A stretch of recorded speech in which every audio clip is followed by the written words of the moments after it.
So hello everyone, Assalamu alaikum and good evening. This is Muhammad Danial Kamal. I am the Secretary SDGs at the Burak Association, and along with this I am serving my role as a co-founder for READ Resilience and Adaptation. और हम लोग हमारे course को continue करेंगे जिसका जो title था date was climate 101 कि हम लोग प्रॉपर्ली क्लाइमेट के अंदर मेजोरिटी उसकी देख रहे थे, उसकी कम्प्लेक्शंस देख रहे थे कि किस तरीके से क्लाइमेट के अंदर जो चीज़ें रूनुमा हो रही हैं उसकी हम लोग फिजियोलॉजीज के अंदर जा रहे थे, उसकी डेप्थ के अंदर जा रहे थे और हम लोग उसको डिकोड कर रहे थे।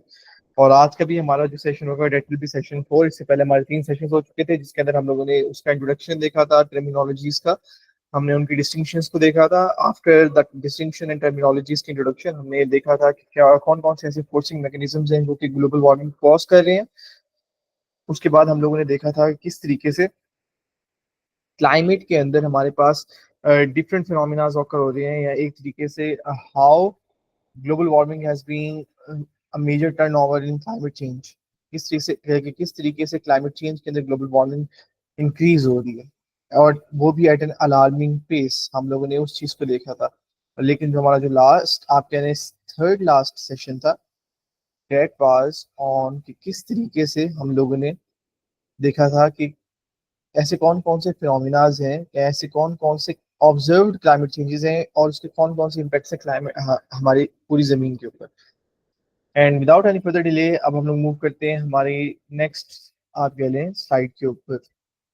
ओके, सो जो हमारा आज का मॉड्यूल होगा, sorry, that will be module 4, और उसका जो टाइटल होगा वो होगा climate models and what they tell us about future climate scenario. उसके क्लाइमेट मॉडल्स होते क्या हैं, क्लाइमेट मॉडल्स की टाइप्स कौन कौन सी हैं, क्लाइमेट मॉडल्स किस तरीके से काम करते हैं, क्लाइमेट मॉडल्स की क्या क्या उसके अंदर हम लोग देख सकते हैं, उसकी क्या क्या कंपोनेंट्स हैं क्लाइमेट मॉडल्स के, और फ्यूचर को हम लोग किस तरीके से देख सकते हैं क्लाइमेट मॉडल्स का इस्तेमाल करके।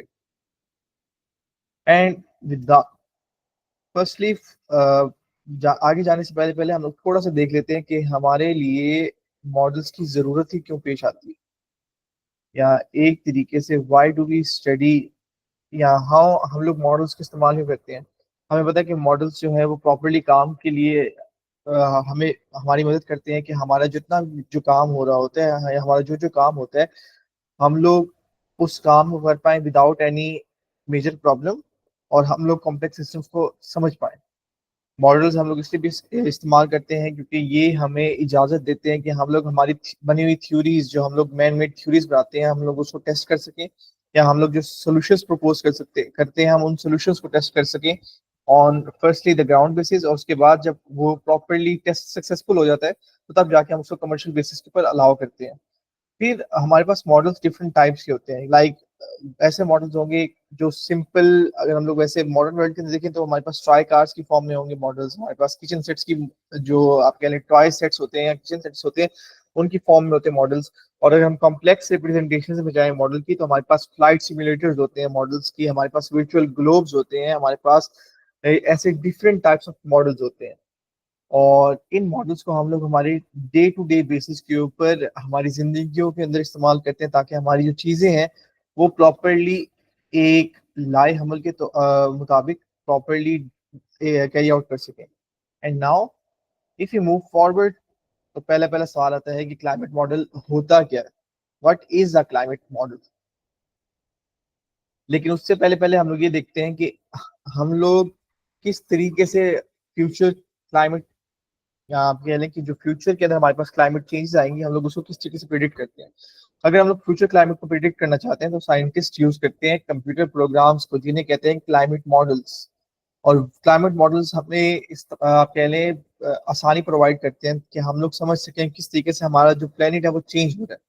और अगर हम इसको आसान अल्फाज में कहें तो क्लाइमेट मॉडल्स काम करते हैं एक लेबोरेटरी की तरह, कि ये हमारे पास एक लैब है, इसके अंदर हम लोग अपने एक्सपेरिमेंट्स को टेस्ट करेंगे, और तब जाके हमारे पास एक डिजायरेबल रिजल्ट आएगा, चाहे वो हमारे हक में हो चाहे वो हमारे हक में ना हो।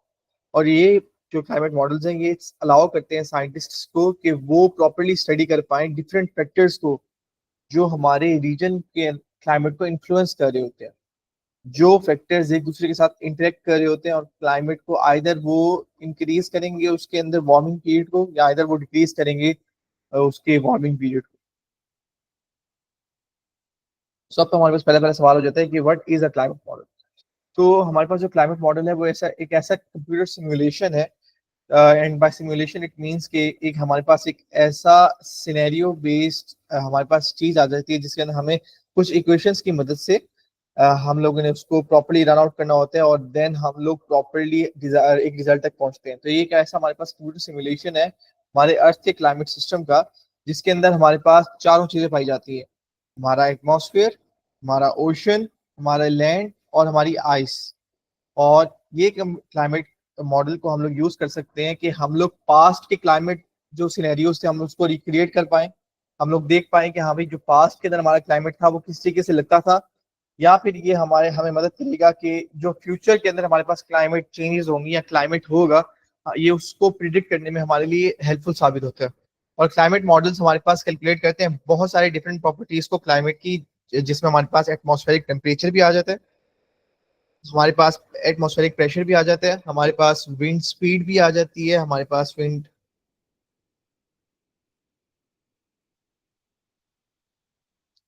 डायरेक्शन भी आ जाती है, ये सब चीजें आ जाती हैं।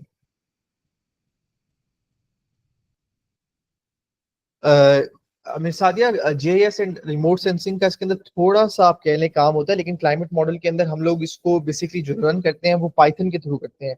एंड पाइथन के थ्रू भी हमारे पास वो कंप्यूटर लैंग्वेज है, और उसकी और इनमें जो मेजर चीज आती है वो आती है हमारी आप कह लें इक्वेशंस की। जीआईएस एंड रिमोट सेंसिंग के अंदर हम लोग उसको इस तरीके से यूज करते हैं कि जो हमारे पास रिजल्ट आता है at the end of using the Python language, या एक तरीके से जो हमारे पास डिफरेंट सॉफ्टवेयर हैं, हम लोग उस रिजल्ट को इंटरप्रेट करते हैं जीआईएस या रिमोट सेंसिंग के थ्रू या जीआईएस के सॉफ्टवेयर के थ्रू। कि फॉर एग्जांपल अगर हमारे पास 10 साल का डाटा आ गया, हमारे पास फ्यूचर का डाटा आ गया, तो हम लोग उस 10 साल के फ्यूचर के डाटा को इंटरप्रेट करेंगे जीआईएस के सॉफ्टवेयर के अंदर, फॉर एग्जांपल आर्क जीआईएस के अंदर। और तब हमारे पास वो 10 साल का डाटा आएगा कि हर साल ये कंट्री का डिजायरेबल मैप होगा, इसके अंदर यहाँ यहाँ पर चेंजेस आएंगे टेम्परेचर के अंदर, यहाँ पे टेम्परेचर इंक्रीज करेगा, यहाँ डिक्रीज करेगा। और उस 10 साल के मैप्स को इकट्ठा करके हम लोग उसको एक मूविंग वीडियो सिमुलेशन में बना लेते हैं कि इस 10 साल के अंदर डाटा हमारे पास किस तरीके से चेंज हो रहा होगा। तो अगर हम लोगों ने मैप्स बनाने हो तो हम लोग जीआईएस के सॉफ्टवेयर को यूज करेंगे, क्लाइमेट मॉडल्स को हम लोग रन करते हैं विद सम इक्वेशंस, और हम लोग उसको रन करते हैं ऑन द पाइथन लैंग्वेज।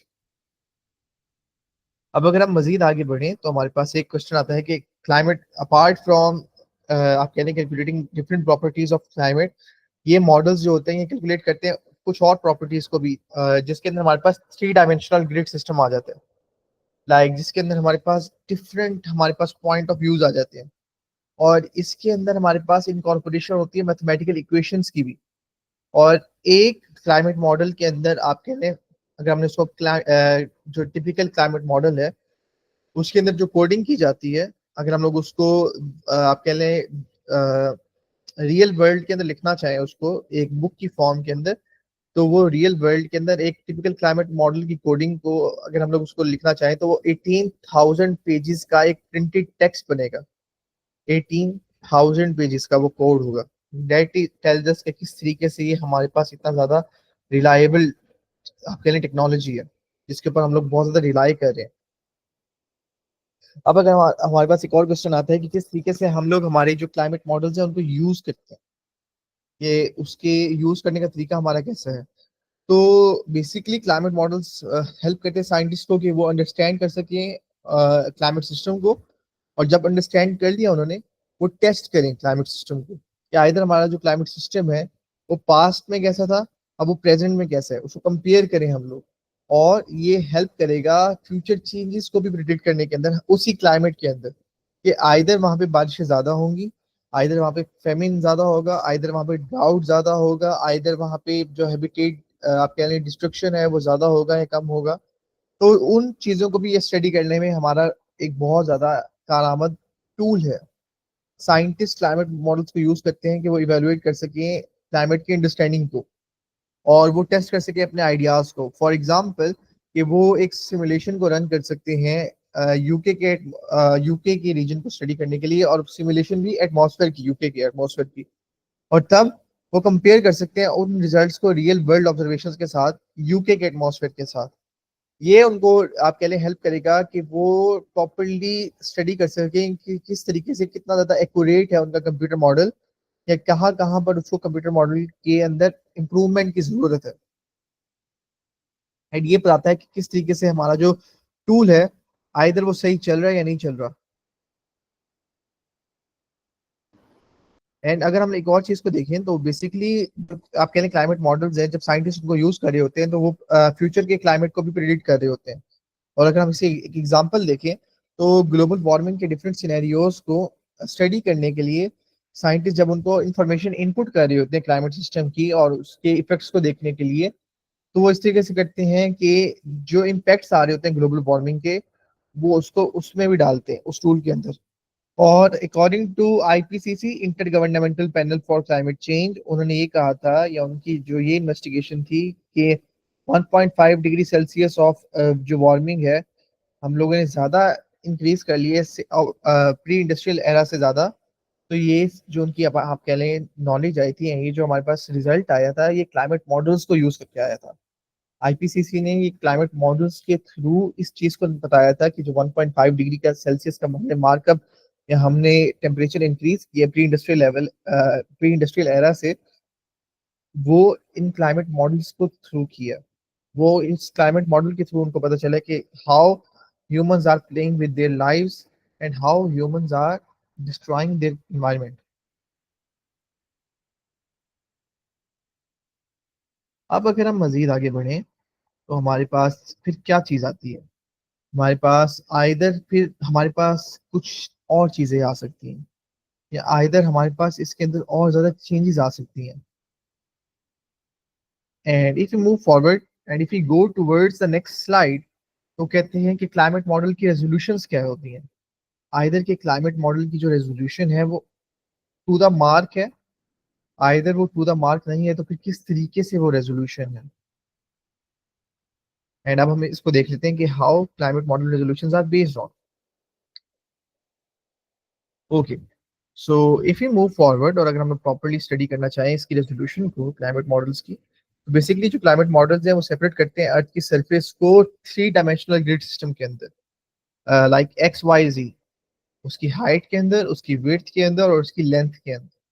और ये जो रिजल्ट हमारे पास प्रोसेस किए हुए आते हैं ये मॉडल करते हैं हर सेल को जो ग्रिड के अंदर हमारे पास है, और ये उस सेल को मॉनिटर करते हैं विद नेबरिंग सेल्स, ताकि हमारे पास पता चल सके कि कितना ज्यादा हमारे पास एनर्जी या मैटर का एक्सचेंज हो रहा है टाइम गुजरने के साथ साथ। और ये जो जितने भी ग्रिड सेल्स हैं जो एक बड़ा ग्रिड बनाते हैं, या एक तरीके से जो ग्रिड छोटे छोटे कंपार्टमेंट्स हैं हमारे पास, जब हमने हमने पूरी ग्लोब को डिवाइड किया होता है, ये डिफाइन करे होते हैं रेजोल्यूशन को मॉडल की। अगर हमारे पास सबसे ज्यादा छोटा साइज होगा ग्रिड सेल का, तो हमारे पास डिटेलिंग जो आएगी हमारे मॉडल की वो सबसे ज्यादा हाईएस्ट होगी। लेकिन अगर हमारे पास कम ग्रिड सेल्स होंगे, बड़ा साइज होगा ग्रिड सेल्स का, तो डिटेलिंग हमारे पास कम आएगी। ये बिल्कुल जीआईएस और आप कह लें रिमोट सेंसिंग के सेंसर्स की तरह है। अगर सेंसर्स प्रॉपरली आप कह लें उनके अंदर सेंसर्स हैवी हैं, वो ज्यादा अच्छी इमेज ले पाएंगे। अगर सेंसर्स हैवी नहीं है वो कम इमेज, कम रेजोल्यूशन की इमेज को ले पाएंगे। और apart from the influence of grid system, हमारे पास क्लाइमेट मॉडल्स एक और चीज को कह लें इंक्लूड करते हैं, that is element of time, जिसे वो नाम देते हैं टाइम स्टेप का। और ये टाइम स्टेप वेरी करते हैं, ये मिनट्स की बेसिस के ऊपर भी हो सकते हैं, ये हमारे पास आप कह लें ऑर्ली बेसिस के ऊपर भी हो सकते हैं, ये हमारे पास डेज की बेसिस के ऊपर भी हो सकते हैं, और कुछ कुछ सिनेरियोज के अंदर ये हमारे पास ये जो टाइम स्टेप्स होते हैं ये हमारे पास ईयरली बेसिस के ऊपर भी होते हैं। और हर ग्रिड सेल की साइज की तरह अगर हमारे पास एक स्मॉलर टाइम स्टेप होगा तो ज्यादा डिटेल्स आएंगी। अगर हमारे पास एक हायर टेम्पोरल रेजोल्यूशन होगी तो हमारे पास इसके लिए ज्यादा एडिशनल कंप्यूटिंग पावर चाहिए होगी, इसके लिए ज्यादा कैलकुलेशंस लगेंगी, इसके लिए ज्यादा इक्वेशंस लगेंगी, जो कि हमारे कोडिंग सिस्टम को और ज्यादा कम्प्लेक्स बना लेगा। तो इसीलिए अगर हमारे पास कम टाइम होगा तो ज्यादा डिटेलिंग आ जाएगी, ज्यादा रिजल्ट्स आएंगे, और हम लोग उसे शॉर्ट टर्म स्पैन के अंदर ज्यादा अच्छे तरीके से उस एरिया को जज कर पाएंगे या उस मॉडल की रेजोल्यूशन को प्रॉपरली जस्टिफाई कर पाएंगे। अब अगर हम मजीद आगे बढ़े क्लाइमेट मॉडल्स के अंदर, तो हमारे पास नेक्स्ट स्लाइड आती है कि किस तरीके से हमारे पास एक क्लाइमेट मॉडल को टेस्ट किया जाता है।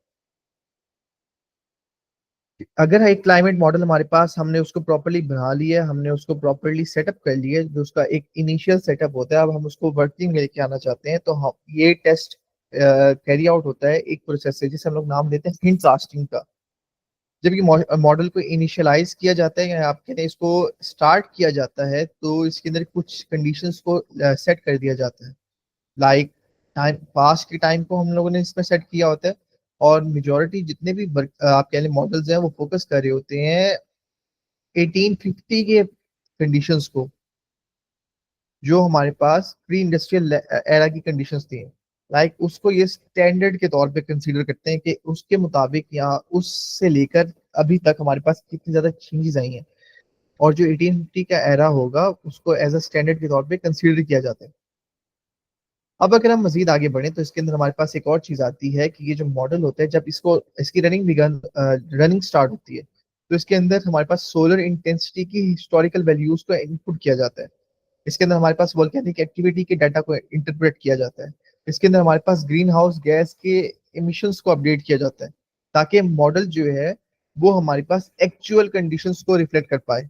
वो हर टाइम स्टेप के अंदर, हर वक्त गुजरने के साथ साथ वो एक्चुअल कंडीशंस को रिफ्लेक्ट करे। कि लेट सपोज अभी के वक्त के अंदर हमारे पास टेम्परेचर है 45 डिग्री सेंटीग्रेड, तो मॉडल के अंदर भी हम लोग इनपुट करवाएंगे कि आज के दिन का जो टेम्परेचर है वो 45 डिग्री सेल्सियस तक रहेगा या 45 डिग्री सेंटीग्रेड तक रहेगा। कल के अंदर हमारे पास जो होगा, आप हमें उसकी प्रिडिक्शन बताओ। तो मॉडल एक्चुअल कंडीशंस को रिफ्लेक्ट करते हुए कल की कंडीशन बताएगा कि कल कितना ज्यादा टेम्परेचर रहेगा हमारे पास पाकिस्तान के अंदर। और ये जो मॉडल के जब हमारे पास रिजल्ट्स आते हैं, तो इनको कंपेयर किया जाता है उन ऑब्जर्व्ड कंडीशंस के साथ जो हम लोगों ने बाकी रियल लाइफ के अंदर की होती हैं, ताकि कितना ज्यादा ये मैच करे, कितना ज्यादा ये ऑथेंटिक है। और ये जो टेस्टिंग है, ये अलाउ करती है साइंटिस्ट को कि वो एक्यूरेसी मॉडल की चेक कर पाए और उन एरियाज को एड्रेस कर पाए जहाँ पे इम्प्रूवमेंट की जरूरत है। और जो साइंस की टीम्स होती हैं हमारे पास, साइंटिस्ट होते हैं जितने भी दुनिया के, वो रेगुलरली टेस्ट कर रहे होते हैं और कंपेयर कर रहे होते हैं उनके मॉडल की आउटपुट्स को, उनके मॉडल्स के रिजल्ट्स को, with the real time data, with the real world data. और जब वो इसको देख रहे होते हैं, तो वो कहते हैं कि यहाँ पर हमारे पास ऑब्जर्वेशन के मुकाबले में मॉडल डाटा कम है या मॉडल डाटा ज्यादा है। और जब जब उनके पास रिजल्ट आता है, तो वो ये देख सकते हैं कि कहाँ पे कमी बेशी है, कहाँ पे कमी बेशी, इसको ठीक किया जाए। अब अगर हम लोग मजीद आगे बढ़े, तो हमारे पास नेक्स्ट स्लाइड में आएगा कि किस तरीके से हम लोग क्लाइमेट मॉडल्स के टाइप्स को डिस्कस करते हैं कि how many are the types of climate models कितनी तरह टाइप्स हैं। आइदर हमारे पास क्लाइमेट मॉडल्स दो से तीन टाइप्स के हैं, आइदर हमारे पास, ओके, अच्छा इरफान, जब हमारे पास मॉडल का रिजल्ट आ जाता है, जब हमारे पास प्रॉपरली मॉडल के जितने भी रिजल्ट्स आ जाते हैं, ठीक है, हम लोग डेटा लेते हैं हमारी पीएम, जो मेट्रोलॉजिकल डिपार्टमेंट्स है की एजेंसीज है उनसे। हर कंट्री की डिफरेंट मेट्रोलॉजिकल डिपार्टमेंट की एजेंसी होती है, या हम लोग रियल वर्ल्ड टाइम डाटा लेते हैं आपके जीआईएस के सॉफ्टवेयर्स के थ्रू।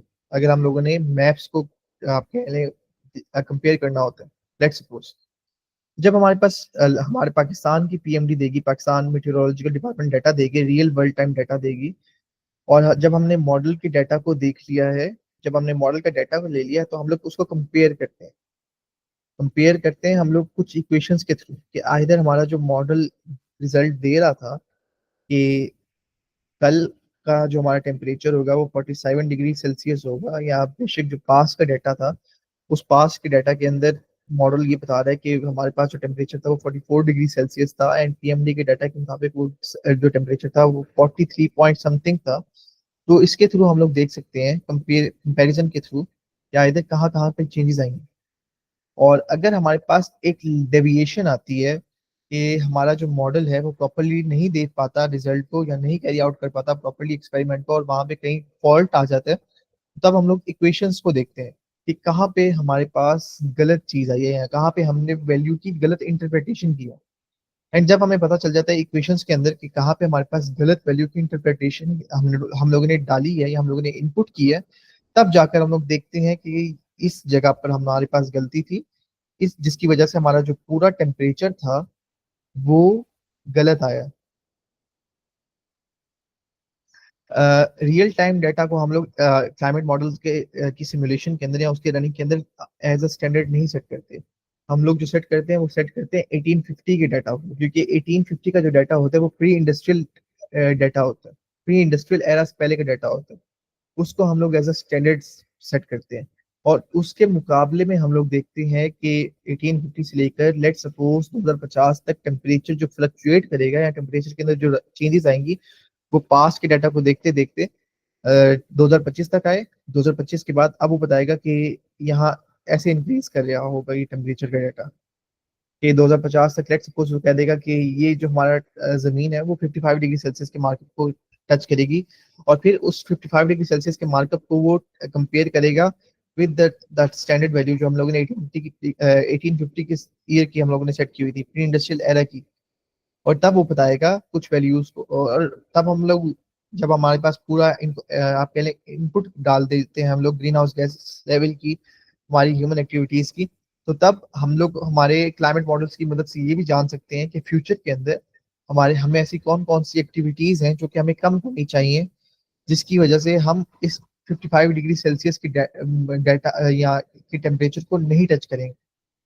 तो क्लाइमेट मॉडल्स के थ्रू हम लोग ये भी देख सकते हैं कि अगर एक चीज को हम लोग कम करेंगे तो उसका इफेक्ट कितना ज्यादा होगा टेम्परेचर के ऊपर, या अगर हम लोग एक चीज को डबल और ज्यादा कर दें तो कितनी जल्दी वो हम लोग टेम्परेचर को अचीव कर लेंगे। उसके या उसके मुकाबले में 2050 तक टेम्परेचर क्या पता 60 डिग्री सेल्सियस तक टच कर जाए, अगर हमने उसी फैक्टर को डबल इंक्रीज कर दिया। तो ऐसे क्लाइमेट मॉडल्स हमारे पास अवेलेबल हैं ऑनलाइन, और जो कि कुछ फ्री हैं और कुछ प्रॉपरली पेड वर्जन है। आई एम होपिंग कि मैंने आपके प्रॉपरली क्वेश्चन का आंसर कर दिया, नहीं किया तो प्लीज हमें बताइएगा, फिर will be properly going towards the answer. दोबारा हम लोग इसको देखेंगे। ओके, अगर हम लोग वैसे देखें तो हमारे पास different type of climate models हैं। अगर हम लोग वैसे सबसे ज्यादा बेसिक की बात करें, या सबसे ज्यादा जो पहले हमारे पास आप कह लें हमने इन्वेंट किया था, वो मोस्टली रिलाई करता था न्यूमेरिकल क्लाइमेट मॉडल्स को, हम उसको कहते थे, जिसका हम लोगों ने नाम दिया था एनर्जी बैलेंस मॉडल्स का। ये जो ईबीएम्स थे ये क्लाइमेट को स्टिमुलेट नहीं करते थे, ये कोई आप कह लें सिमुलेशन नहीं थी, बल्कि ये कंसीडर करते थे कि किस तरीके से हमारे पास जो बैलेंस है, हमारे एनर्जी जो हमारे पास सन से आ रही है अर्थ के एटमॉस्फेयर के अंदर, और जो हमारी अर्थ रिलीज कर रही है हीट को और जो वापस जा रही है, ये उसके बैलेंस को कंसीडर करते थे कि आइदर ये जो बैलेंस है हमारे पास, ये आप कह लें बैलेंस रेशनैलिटी की तरफ जा रहे हैं या इरेशनल हो रहा है, आइदर ये जो बैलेंस है ये हम लोग अटेन कर पा रहे हैं या नहीं कर पा रहे हैं। तो ये उस चीज को देखता था।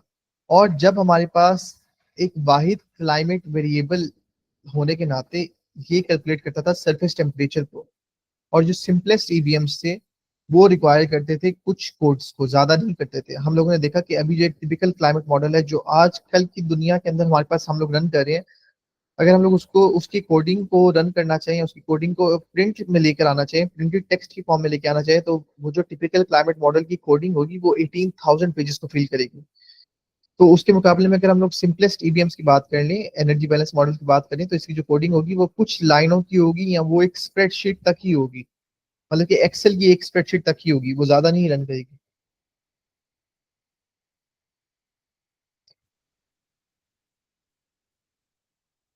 अब अगर हम मजीद आगे बढ़े तो हमारे पास देखते हैं हम लोग कि हमारे पास इसके अलावा भी कुछ और मॉडल्स की टाइप्स भी होती हैं, जिसे हम लोग नाम दे देंगे आइदर जीरो डायमेंशनल, या जिसे हम लोग नाम दे देंगे आइदर वन डायमेंशनल। तो हम लोग उसको भी देख सकते हैं। अगर हम लोग बात करेंगे तो हमें पता है कि बहुत सारे ऐसे मॉडल्स हैं राइट नाउ जो कि जीरो डायमेंशनल होते हैं, जिसका मतलब ये है कि वो अर्थ को एज अ होल ट्रीट करेंगे और एसेंशियली एक सिंगल पॉइंट के तौर पे या एक सिंगल एंटिटी के तौर पे कंसिडर करेंगे। लेकिन अदर जो हमारे पास बहुत से ऐसे डिफरेंट मॉडल्स हैं जो कि इसको कंसिडर करते हैं वन डायमेंशनल या वन डी, जिसके अंदर वो एक फैक्टर को लाजमी जिक्र करेंगे।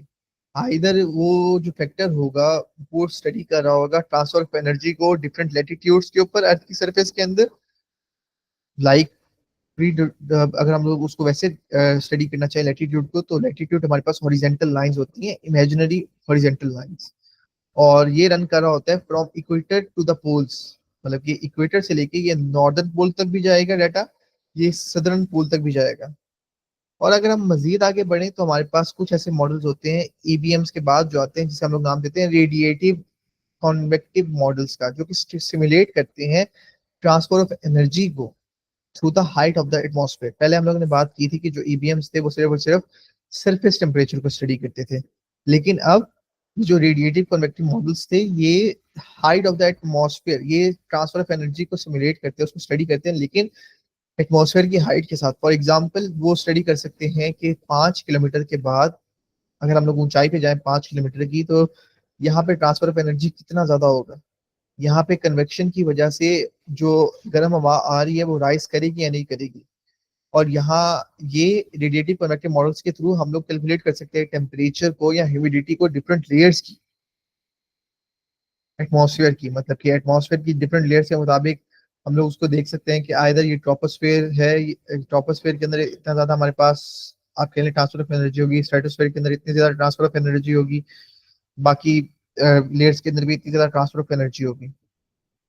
And if you move to the next slide, तो हमारे पास आते हैं कुछ ऐसे मॉडल जिसे हम लोग नाम देते हैं जीसीएम्स का।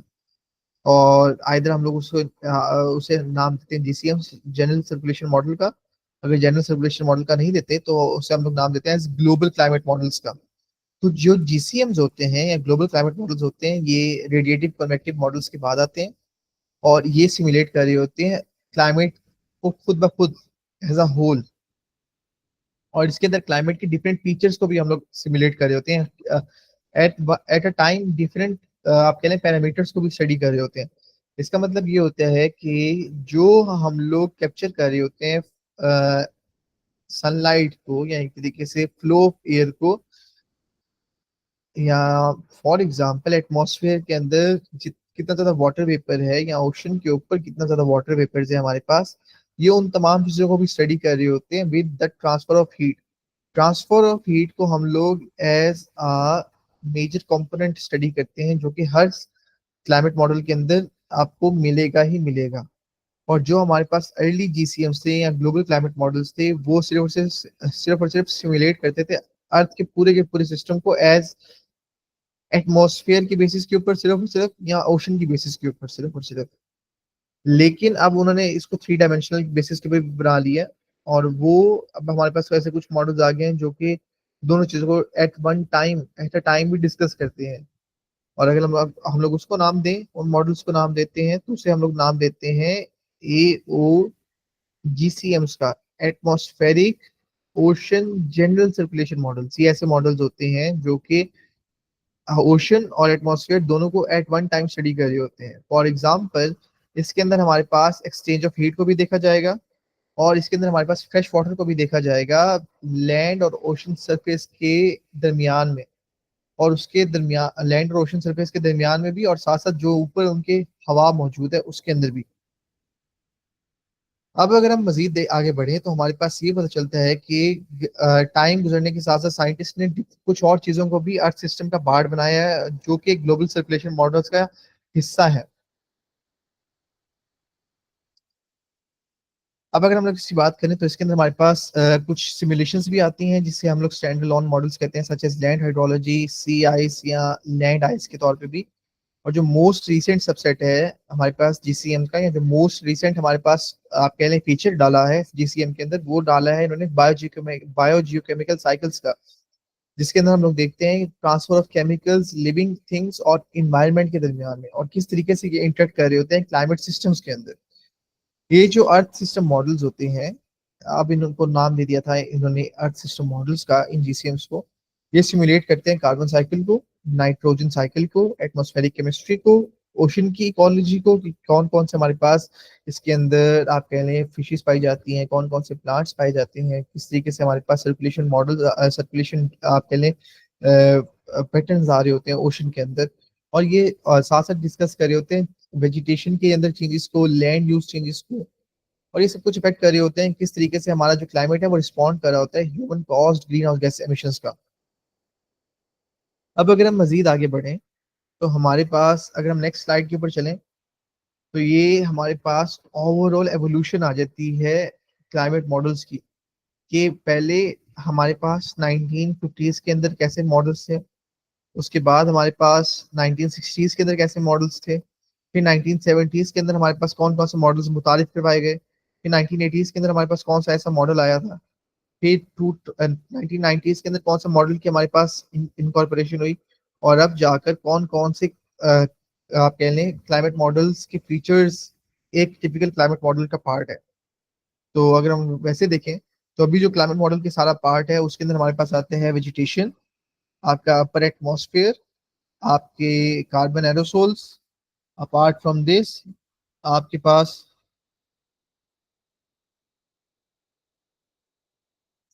आते हैं आपकी आइस शीट्स, आपके पास आते हैं मैरीन इकोसिस्टम्स, आपके पास आता है आपका सी आइस, आपका ओशन एज अ होल, आपका एटमॉस्फेयर या लैंड सरफेस टेम्परेचर, उसके बाद आता है आपका एटमॉस्फेरिक केमिस्ट्री, फिर इसके अंदर आपके पास सल्फेट एरोसोल्स भी आते हैं, फिर इसके अंदर आपके पास बायोजियोकेमिकल साइकिल्स भी आते हैं, और कार्बन साइकिल्स का भी इसको अंदर हम लोग डिस्कस कर रहे होते हैं एक टिपिकल ग्लोबल स्केल के कपल्ड क्लाइमेट मॉडल्स के अंदर।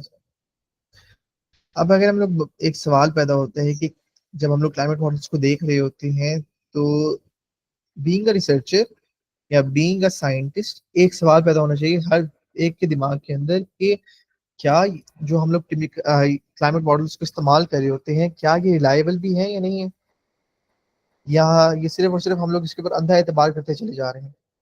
तो जितने भी साइंटिस्ट हैं वो कॉन्फिडेंट हैं कि जो क्लाइमेट मॉडल्स हैं वो एक्यूरेटली रिप्रेजेंट कर रहे होते हैं हमारे क्लाइमेट सिस्टम को। क्यों? क्योंकि ये हमारी थ्योरीज के ऊपर बेस्ड है, और वो थ्योरीज जो कि हम लोग हमारे साथ साथ चली आ रही है बहुत सारे सालों से, और उन थ्योरीज को प्रॉपरली वेरीफाई किया गया था अगेंस्ट रियल वर्ल्ड ऑब्जर्वेशंस के साथ, लाइक रियल वर्ल्ड ऑब्जर्वेशंस के खिलाफ होकर या उनके कंपैरिजन में उन थ्योरीज को वेरीफाई किया गया था। और ये देखा गया था कि ये जो थ्योरीज हैं ये एक्यूरेट प्रिडिक्शंस को बताती है आने वाले चंद सालों के, लाइक ये फ्यूचर को बताते हैं ये थ्योरीज। तो इसी वजह से क्लाइमेट मॉडल्स को रिलायबल माना गया था। वो कहते थे कि जो क्लाइमेट मॉडल्स हैं वो बेस करते हैं डिफरेंट फिजिकल प्रॉपर्टीज या फिजिकल प्रिंसिपल्स के ऊपर, और वो फिजिकल प्रिंसिपल्स जो कि ह्यूमंस ने समझे हुए हैं with the passage of times, और वो भी कई सालों से। और जब आप कह लें खैर से आप कह लें फिजिकल प्रिंसिपल्स को जब वो डिस्कस कर रहे थे तो इसके अंदर हमारे पास जो सबसे ज्यादा सर फहरिस्त है that is conservation of energy. ये एक ऐसा प्रिंसिपल है फिजिक्स का जो कि वैसे बताता है कि जितनी भी एनर्जी है ना वो हमारे पास क्रिएट की जा सकती है ना वो हमारे पास डिस्ट्रॉय की जा सकती है, जिसकी वजह से हम लोग ये कंसिडर करते हैं कि ये जो सिस्टम की टोटल एनर्जी है वो बाय इटसेल्फ कॉन्स्टेंटली रिमेन करती है। उसे हम लोग ना तो डिस्ट्रॉय कर सकते हैं ना हम एनर्जी को क्रिएट कर सकते हैं, हम लोग सिर्फ और सिर्फ एनर्जी की फॉर्म को चेंज कर सकते हैं, या इधर हम लोग उस एनर्जी की फॉर्म को या एक तरीके से उस टोटल एनर्जी को एक सिस्टम की उसको कांस्टेंट रख सकते हैं। तो ये जो जितने भी प्रिंसिपल्स हैं ये हमारी, हमें पता है कि हमारी फाउंडेशनल अंडरस्टैंडिंग का हिस्सा है। ये हमारा बिल्डिंग ब्लॉक है जिसकी वजह से हम लोगों ने क्लाइमेट एंड वेदर को प्रॉपरली अंडरस्टैंड किया है इन प्रिंसिपल्स के थ्रू।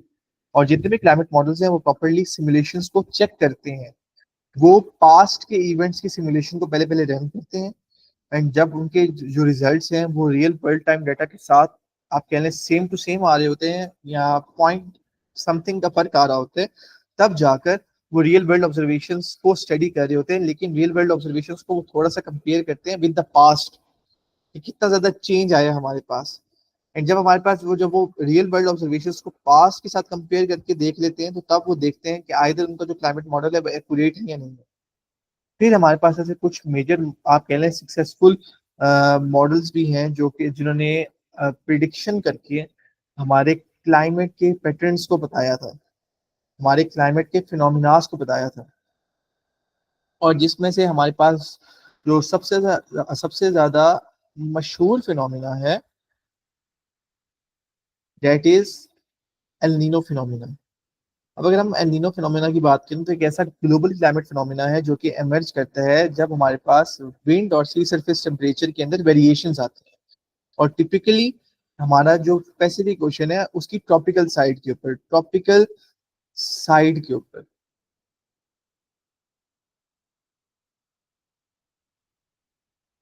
अब अगर हम लोग मजीद आगे बढ़ें तो हमारे पास ये पता चलता है कि साइंस के डिफरेंट एस्पेक्ट्स की तरह क्लाइमेट मॉडल्स भी इम्प्रूव कर रहे हैं वक्त के साथ साथ।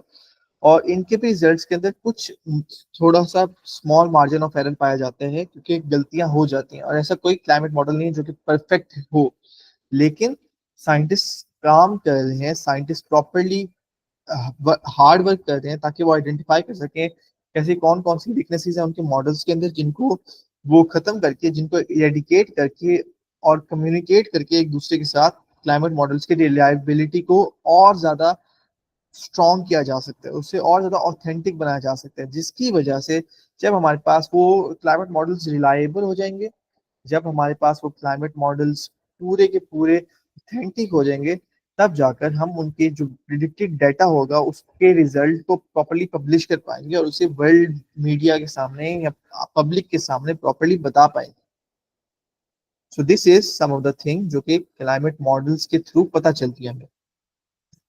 एंड यस, हम लोग मैंने शुरुआत में बात की थी कि इसके थ्रू हम लोग क्लाइमेट मॉडल्स के कंपोनेंट्स को भी डिस्कस कर पाएंगे।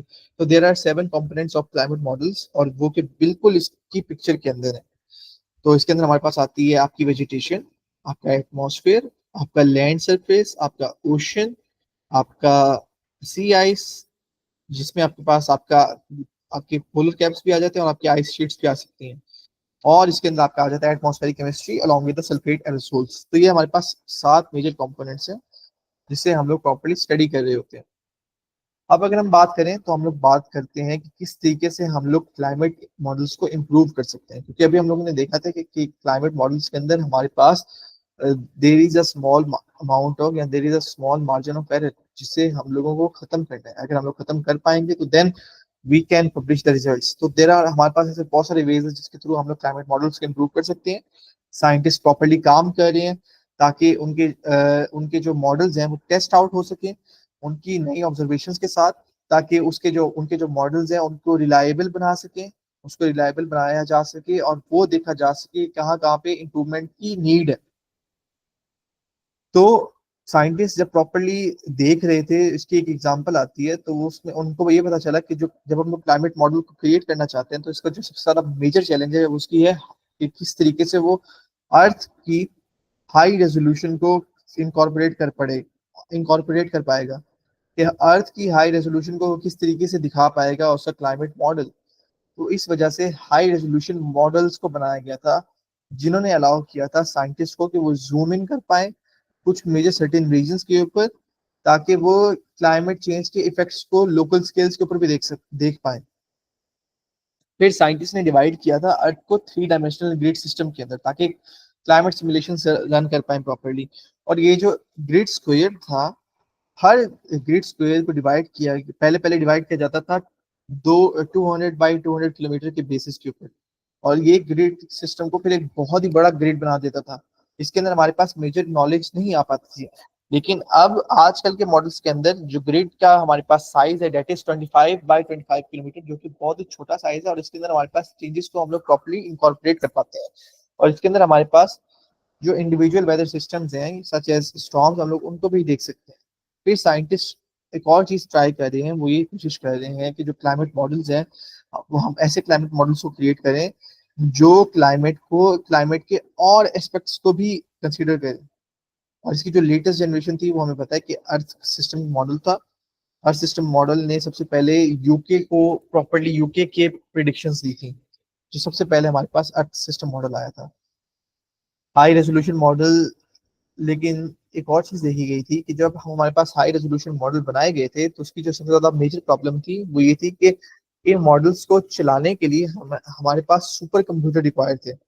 और एक सुपर कंप्यूटर का जो साइज होता है वो साइज होता है एक टेनिस कोर्ट जितना। और हाई रेजोल्यूशन मॉडल को चलाने के लिए बहुत ही ज्यादा टाइम चाहिए होता है आपको। So these are some of the setbacks जिसके लिए साइंटिस्ट अभी भी काम कर रहे हैं, और वो आप कह लें पुरज़म है कि हम लोग इन सेटबैक्स के खिलाफ प्रॉपरली काम कर पाएंगे और हमारे पास डिजायर्ड रिजल्ट्स आ जाएंगे।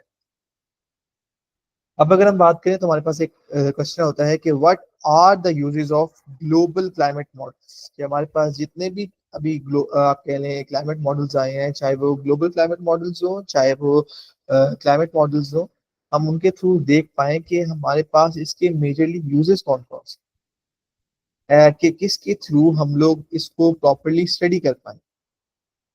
आइदर हमारे पास इसके यूजेस हैं भी या नहीं, या आइदर सिर्फ और सिर्फ इसके आप कह लें नुकसानात ही थे जो कि हम लोगों ने देखे थे कि ये प्रॉपरली आप कह लें नहीं बता पाता है, जिसको हम जब हम कंपेयर कर रहे होते हैं ये ठीक तौर पे नहीं बता रहा होता है, and there are different sort of things.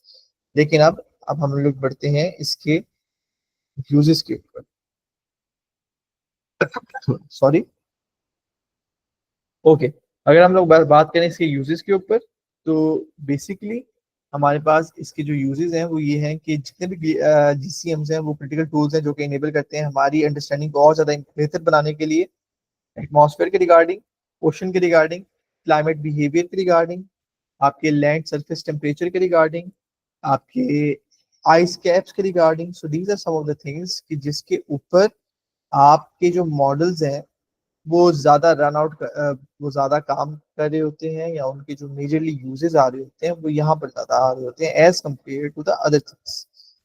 फिर हमारे पास एक और चीज आती है और वो ये कि इसके अलावा इसके और कौन कौन से हमारे पास फायदे हैं।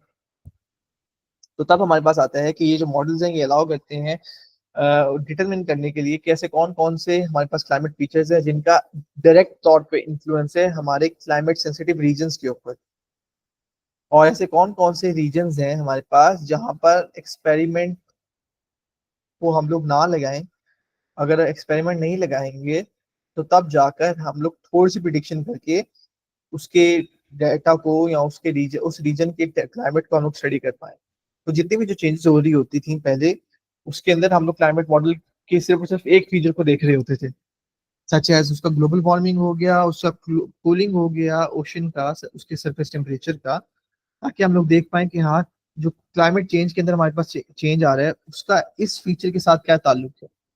और जितने भी हमारे पास यूजेस आ रहे थे क्लाइमेट मॉडलिंग के, उसके अंदर हमारे पास डायग्नोसिस भी आ रहा होता था, उसके अंदर प्रोग्नोसिस भी आ रहा होता था।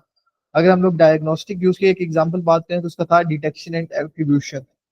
डिटेक्शन एंड एट्रीब्यूशन अलाउ कर रहा था या ये चाहता था कि हम लोग प्रॉपरली एक चेंज को डिटेक्ट करें, क्योंकि स्टेटिस्टिकली सिग्निफिकेंट है, बहुत बड़ा, और हम उसकी एट्रीब्यूट को प्रॉपरली पढ़ पाए अननेचुरल कॉजेस के साथ। और जो प्रोग्नोस्टिक क्लाइमेट मॉडल है वो प्रिडिक्ट करता है फ्यूचर क्लाइमेट सिनेरियोज को, और इसके अंदर हमारे पास आ जाते हैं कि ऐसे कौन कौन से ग्लोबल वार्मिंग के ट्रेंड है फ्यूचर के अंदर जो हमारे पास आने वाले हैं, हमारा जो करंट और हिस्टोरिक डाटा है उसके अंदर क्या क्या चीजें हैं, हमारा जो टाइम स्केल है प्रोजेक्शन के लिए उसके अंदर कौन कौन सी वेरिएबिलिटी है, और हमारे पास 21st सेंचुरी के सिनेरियोज के अंदर कौन कौन सी चीजें हैं। So these are some of the things जो कि हम लोग ग्लोबल क्लाइमेट मॉडल्स की या क्लाइमेट मॉडल्स की यूजेस के अंदर आता है कि how they are giving us the evidence of past climate, और किस तरीके से ये हमारे फ्यूचर को भी प्रिडिक्ट कर रहे हैं। So this was all for today. If you have any question आप मेरे से पूछ सकते हैं।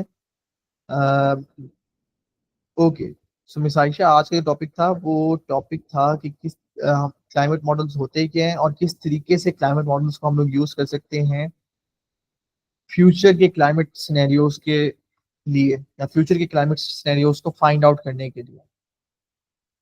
सो अगर आपको कोई क्वेश्चन है रिगार्डिंग टुडेज लेक्चर आप मेरे से भी पूछ सकते हैं, and then we will be wrapping up today's session.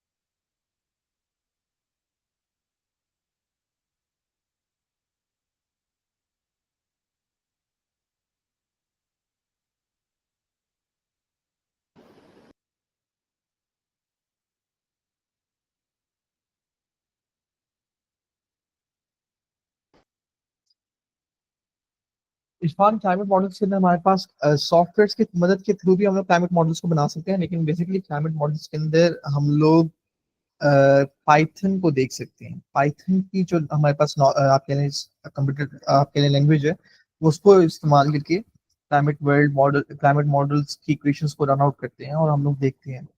और क्लाइमेट मॉडल्स हमारे पास अगर हम लोग वैसे बात करें, क्लाइमेट मॉडल्स हमारे पास फ्रीली अवेलेबल भी हैं। ये सॉफ्टवेयर मैं इसको नहीं कहूंगा, मैं इसको ये कह सकता हूँ कि ये एक तरीके के हमारे पास ऐसे मॉडल्स हैं जिनको हम लोग पाइथन या कंप्यूटर लैंग्वेजेस के ऊपर रन करके हमारे रियल हमारा जो टेम्परेचर है या हमारे डिफरेंट हमारे पास फीचर्स हैं, हम उनको स्टडी करते हैं। मिसाइशा, रियल वर्ल्ड डाटा हमारे पास वो डाटा होता है जो कि प्रेजेंट के अंदर हमारे पास रिकॉर्ड किया होता है हम लोगों ने खुद हमारी ऑब्जर्वेशंस के थ्रू, या एक तरीके से जो हमारा जो पास्ट डाटा है हमने उसको प्रॉपर्ली हिस्टोरिकली रिकॉर्ड किया हुआ है। और जो रियल वर्ल्ड डाटा होता है उसे आप लोग दे सकते हैं थ्रू योर मेट्रोलॉजिकल ऑर्गेनाइजेशंस या मेट्रोलॉजिकल डिपार्टमेंट्स। पाकिस्तान की बात करें तो पाकिस्तान के अंदर जो सबसे ज्यादा बड़ा इदारा है दैट इज पीएमडी। और अपार्ट फ्रॉम दिस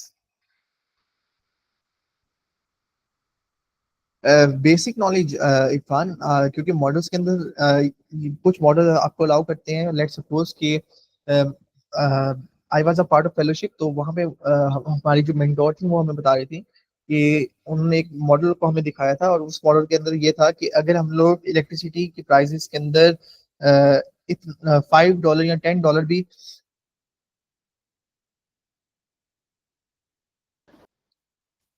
अगर हमारे पास $5 या $10 भी इजाफा करते हैं इलेक्ट्रिसिटी की प्राइसेस के अंदर, तो कल को आने वाले 20-25 सालों के अंदर कितना ज्यादा टेम्परेचर इंक्रीज होगा। अच्छा, अगर हम लोग ये फीचर को वापस ले आए, अगर हम लोग हमारी आप कह लें एग्रीकल्चर के अंदर इंक्रीज कर लें, या एक तरीके से अगर हम लोग आपका डोमेस्टिक एनिमल की यूजेज को इंक्रीज कर लें, क्योंकि वहां से भी हमारे पास मीथेन एमिशन आ रही होती है, तो अगर हम लोग उसको इंक्रीज कर लें तो कितना ज्यादा हमारे टेम्परेचर के अंदर इन्फ्लुएंस होगा ग्लोबल वार्मिंग की वजह से। तो ये कुछ ऐसे फीचर्स है जिनको इस चीज का पार्ट बनाया हुआ है क्लाइमेट मॉडल के अंदर, और इनको आगे पीछे करके हम लोग देख सकते हैं कि किस तरीके से हमारा टेम्परेचर इंक्रीज हो सकता है और कितने सालों में इंक्रीज हो सकता है। मिसादिया, इसके अब दो और हमारे पास सेशंस होंगे, एंड वो होंगे इंशाल्लाह फ्राइडे सैटरडे, इंशाल्लाह इंशाल्लाह। जी मिसाइशा, आपने हैंड रेस किया हुआ। अस्सलाम वालेकुम। वालेकुम अस्सलाम मैम। अस्सलाम वालेकुम। आप जो है वो कायद आज़म यूनिवर्सिटी से आपने मास्टर्स किया हुआ है? मैम मेरी मास्टर्स चल रही है कायदे आजम से। अच्छा, अभी चल रही है। मैं भी कायदियन हूँ ना, इसलिए मैंने आपसे पूछा। मैंने तो 6 इयर्स अगो किया था। आप किस फील्ड में कर रहे हैं मास्टर्स? एमफिल कर रहे हैं? जी मैम, मेरी एमफिल चल रही है एनवायरमेंटल साइंसेज के अंदर ही। सही, सही। आप ही मेरे ही जूनियर हुए। मैंने भी एमफिल एनवायरमेंटल साइंसेस किया था। 2019 में मैं पास आउट हुई थी। माशाल्लाह माशाल्लाह ma'am, that's really great. And yes ma'am, मैं आपके जूनियर ही हूँ। नहीं, लेकिन माशाल्लाह से आपकी अचीवमेंट्स तो काफ़ी ज़्यादा हैं। मैं आपका लिंक्डइन प्रोफाइल देख रही हूँ। उसके अकॉर्डिंगली जैसे माशाल्लाह से आपने तो काफ़ी लाइक मास्टर्स करते हुए, एमफिल करते हुए आपने काफ़ी माशाल्लाह से अपनी फील्ड में अचीव कर लिया। लेकिन मुझे इतनी अपॉर्चुनिटीज़ नहीं मिली अपनी फील्ड में ग्रो करने के लिए, तो मैंने फिर अपनी फील्ड स्विच कर ली थी। मैं बेसिकली स्टूडेंट काउंसलर हूँ। और मैं जैसे जो बच्चों को बाहर भेजते हैं पढ़ने के लिए, तो मैं उस फील्ड में आ गई थी। तो मैं स्टूडेंट काउंसलिंग करती हूँ बेसिकली। माशाल्लाह माशाल्लाह ma'am, that's really great. And hmm, hmm. इंशाल्लाह आपको बहुत ज्यादा तरक्की मिले। और मैम सही है मैम, इसके अंदर मैम पहले जितना ज्यादा स्कोप नहीं था, लेकिन ऐसा ऐसा इस फील्ड के अंदर ज्यादा स्कोप आ रहा है, अपॉर्चुनिटीज ज्यादा आ रही हैं। लेकिन ये है कि पाकिस्तान के अंदर अपॉर्चुनिटीज ढूंढना थोड़ा मुश्किल है as compare to um. Other countries. ये आपकी अपनी ऑर्गेनाइज़ेशन है, री8 के नाम से आप इसके सीईओ हैं, मैं मैम मैं देख रही इसका थी। को फाउंडर हूँ, और ये मेरी अपनी ऑर्गेनाइजेशन है। अपार्ट फ्रॉम दिस मैं टीबीए का पार्ट हूँ, और मैं टीबीए का एक बहुत ही इंटीग्रल पार्ट हूँ। तो एसडीजीज के साथ साथ मेरा इंक्लाइंड है, मेरा ज़्यादा जो काम है वो सस्टेनेबल डेवलपमेंट के ऊपर है। ठीक, ठीक। सेक्रेटरी एसडीजीज़ एट बुराक एसोसिएशन, ओमलास फेलो, ये क्या है? मैम, अमलास फेलोशिप दरअसल आपकी एक एशियन फेलोशिप है, जिसके अंदर आपके 25 कंट्रीज, जितने भी आपके जो एशिया के कॉन्टिनेंट हैं और जो आपके पैसिफिक ओशन के कंट्रीज हैं, उनके फेलोज को इकट्ठा करके एक आपकी 9 मंथ्स की फेलोशिप होती है, और उसके अंदर आपको प्रॉपरली ट्रेन किया जा रहा होता है सस्टेनेबिलिटी के ऊपर। आपके अपार्ट फ्रॉम सस्टेनेबिलिटी आपकी लीडरशिप स्किल्स को इन्हांस किया जाता है, एंड देन आपको आप मौका दिया जाता है कि आप अपना प्रोजेक्ट रन कर पाएं with a small amount of grant और फंडिंग। सही सही। आपका अभी वैसे कौन सा सेमेस्टर चल रहा है कायद आज़म यूनिवर्सिटी में? मेरा रिसर्च भी चल रही है आपकी? नहीं मैम, अभी मेरा कोर्स वर्क चल रहा है तो इस वजह से। सही सही। अभी मतलब सेकंड सेमेस्टर होगा आपका? मैं अभी इनिशियल हूँ, मैं फर्स्ट सेमेस्टर। फर्स्ट सेमेस्टर है। ठीक, तो आपने रिसर्च का कुछ सोचा होगा, आप तो काफ़ी आपको वैसे आइडिया होगा कि आपने किस पर रिसर्च करनी है, या मैं अभी नहीं मेरा जो सोचा? अभी आगे इंटरेस्ट है वो यही है कि क्लाइमेट चेंज को मैं इंटीग्रेट करूँ या उसको पार्ट बनाऊं विद मेंटल हेल्थ। ठीक, नाइस। सही सही। अब तो वैसे मैंने 6 इयर्स अगो ग्रेजुएट किया था ना, तो अब ये है कि मेन तो टीचर्स वही हैं। थोड़ा सा डिपार्टमेंट एनवायरमेंटल साइंस का, तो मेन टीचर्स तो वही हैं जो मेरे वक्त में थे, वो अभी भी होंगे। बीच में कुछ प्लस माइनस तो होते ही रहते हैं। सही। मैंने एनवायरमेंटल बायोडाइवर्सिटी नहीं, एनवायरमेंटल बायोटेक्नोलॉजी में मैंने रिसर्च की थी। माशाल्लाह माशाल्लाह मैम, आप इसका मतलब फिर डॉक्टर मजहर इकबाल की स्टूडेंट थे। हाँ हाँ, मैं वही कहने लगी थी सर। मज़हर इकबाल की मैं वो मेरे सुपरवाइज़र थे, और मेन तो वही है, मतलब तीन, पहले उस वक्त तो तीन चार ही थे। एक सर मज़हर इकबाल थे, सर मज़हर इकबाल ज़फ़र हैं, एक एक वो मैम आबदा थी, डॉक्टर सुहेल हैं, और जी जी मैम, डॉक्टर जमशेद, और बिल्कुल मैम। डॉक्टर वो जो एक बार ऑक्सफोर्ड से पढ़ के आए थे, उनका क्या नाम था? मैम उनका नाम है डॉक्टर मोहम्मद अब्दुल्ला खान। हाँ, वो हैं अभी। जी जी मैम, सारे हैं। हाँ, यही है। और भी कुछ टीचर्स आगे होंगे। मैम कुछ की हमारे पास इन्वॉल्वमेंट अभी हुई थी कुछ सालों पहले, तो अच्छा है मैम, लाइक प्रॉपरली हुँ, काम कर रहे हैं 2 ढाई सालों से सारे बूस्ट अप सही। हो रहे हैं मैम। विज़िटिंग फैकल्टी भी तो आती रहती है, कुछ कोर्सेज़ वो भी तो पढ़ाती हैं, विज़िटिंग बिल्कुल मैम। फैकल्टी भी होती है। Yes ma'am. हुँ। मुझे ऐसा था कि 6 इयर्स अगो मैंने ग्रेजुएट किया था, तो मैंने जब अपना करियर स्टार्ट करना था, तो पिंडी मैं इस्लामाबाद में रहती हूँ ना, तो पिंडी इस्लामाबाद में कोई अपॉर्च्युनिटीज़ ही नहीं थी फ्रेशर्स के लिए, सबको एक्सपीरियंस चाहिए था। तो मैं अपना करियर स्टार्ट ही नहीं कर सकी इस फ़ील्ड में, तो मैं ढूँढा मैंने बहुत, काफ़ी मेहनत की मैंने गवर्नमेंट सेक्टर में भी, प्राइवेट सेक्टर में भी, लेकिन मुझे पिंडी इस्लामाबाद में रहते हुए कोई अपॉर्च्युनिटी नहीं मिली, तो फिर मैंने अपनी जॉब, अपनी फ़ील्ड ही स्विच कर ली। फिर मैं इस स्टूडेंट काउंसलिंग की फ़ील्ड में एंटर हो गई, तो बस अब मैं उसी फ़ील्ड में जॉब वगैरह करती हूँ, उसी फ़ील्ड को मतलब मैंने अपना करियर बना लिया फिर। लेकिन मुझे ये मैंने देखा, मैंने ग्रुप्स तो जॉइन किए, मैंने ये कोर्स देखा क्लाइमेट चेंज का, मुझे अच्छा लगा, तो मैंने सोचा कि इसको जॉइन करते हैं। Thank you ma'am, thank you so much for joining, और इंशाल्लाह ma'am looking um. Forward to it. Opportunities ma'am आती रहती हैं, बस अवेल करने की ज़रूरत है इंशाल्लाह। हाँ, नहीं, अब मैं देख रही हूँ कि अब जो है वो, मतलब अब जो लोग ग्रेजुएट कर रहे हैं या आप करेंगे, तो तब तक तो बहुत अपॉर्च्युनिटीज़ आ जाएँगी। आप तो ऑलरेडी काफ़ी काम भी कर रहे हैं माशाल्लाह से, तो लेकिन अब जो, मतलब अब मैं देखती रहती हूँ, ग्रुप्स तो मैंने जॉइन किए हैं मैं काफ़ी, तो अब मतलब फ्रेशर्स के लिए काफ़ी अपॉर्च्युनिटीज़ हैं।